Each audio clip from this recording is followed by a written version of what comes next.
With the craziness of the NBA offseason, the entire landscape of the NBA has changed top to bottom, especially in the Eastern Conference. For the past 5 to 10 years, the Western Conference has always been looked at as the best and more stacked conference. But with this offseason, the tide has changed, and outside of the Spurs and Thunder, the top dogs are in the East. This is without LeBron potentially rejoining the conference as well. So today, I wanted to break down the outlook for this Eastern Conference that seems to be entering a new era of dominance. But before we get into it, make sure to leave a like and subscribe. We have to start with the hottest name in the league right now, and that's the Sixers, as they just added Jaylen Brown to their roster. Coming off an impressive playoff run when they came back 3-1 against the Celtics, the 76ers look to go further in 2026. Joel Embiid was finally healthy for the playoffs and looked close to his dominant self. Tyrese Maxey has only ascended even higher as one of the best guards in the league, and rookie BJ Edgecombe came onto the league strong in the first incredible year. Now switch out one of the worst contracts in the league in Paul George with Jaylen Brown coming off his best season yet, and you have truly scary title contender in Philly. PG was good for the Sixers, but last year Brown was on a different level as he was getting legitimate MVP buzz last season. Despite losing some depth in free agency, the Sixers still have additions in rookie LeBaron Philon and free agency signings like Anthony Simons and Dean Wade.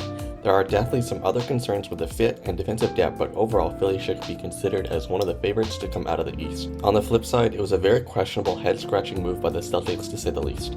However, they still have made their other additions to this roster, most notably a healthy Jason Tatum and Mitchell Robinson, as he provides one of the best offensive rebounders in the league, as well in addition to stealing them from one of their rivals. This Celtics team last year surpassed all expectations and looked to be atop the Eastern Conference once again. But after trading Jaylen Brown, can they really do it? PG fits very nicely with Tatum, and with him healthy, the Celtics will have a top 10 player once again. However, they need big years from players like Peyton Pritchard, Hugo Gonzalez, and Baylor Sharman, and with the Trey Murphy trade possibly looming, the Celtics could thrust themselves into being the top dog in the East once again.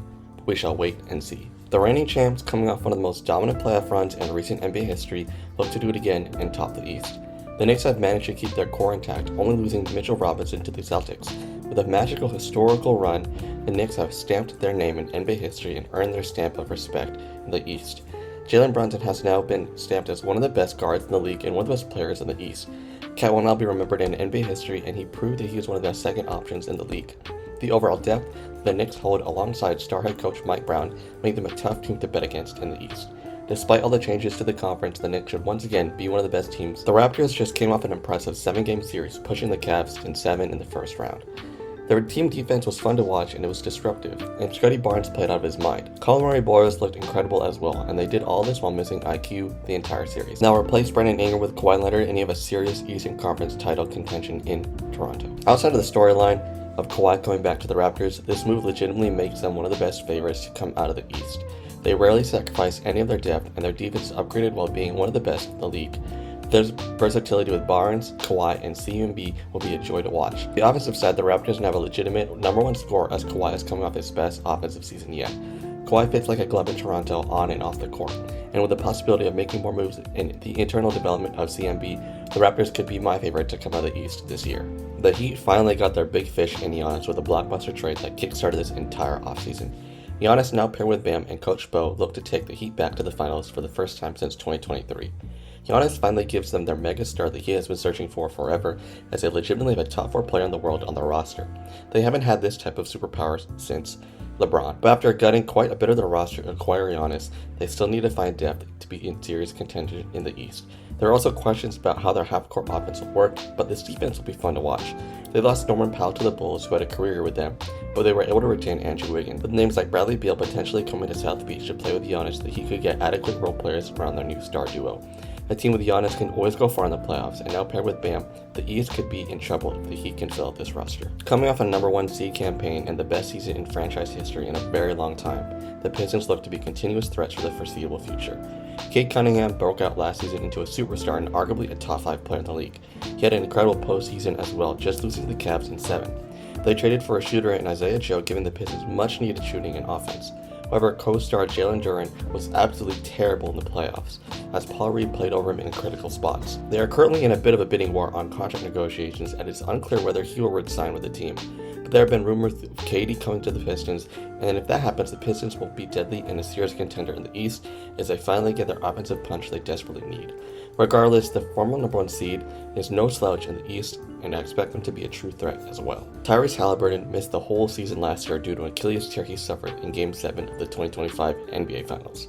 With a whole year past and months on months of recovery, the Pacers look to be back in the mix once again.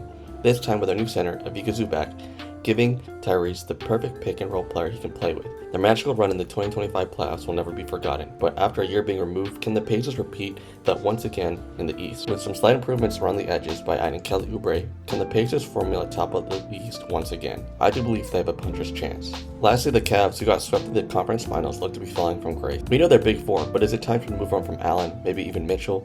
They will be a formidable regular season team vying for a top 3 seed. However, in the playoffs, can they finally translate to wins and make it to the finals with this core?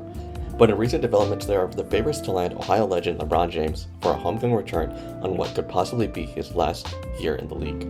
Harden has already made sacrifices in his contract for a potential move, and as the days pass, this seems more of a reality.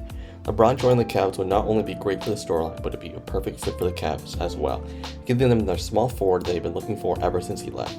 The Cavs will be serious contenders if they're able to land LeBron. A couple more teams in the mix, like the Hawks, Hornets, Wizards, or even Bulls, can make some noise. The Magic could easily again be in the playoff and snatch the 8th seed as well. The Nets and Bucks, who are moving in different directions, could be entertaining to watch as well. The depth of this conference is crazy, and is one of the deepest conferences in recent memory. Recent playoff teams like the Hawks could be on the outside looking in due to this insane improvement in the East. On the flip side, the Wizards wouldn't surprise me if they got the 6th seed, banking on internal development and veteran leadership. Even though the East may have some stacked, crazy teams, the depth of this conference should be feared as well. The East is the most stacked we have seen in years, and we are in for a treat this NBA season. The Heat finally have Giannis, and in a fresh start, can he make the finals once again?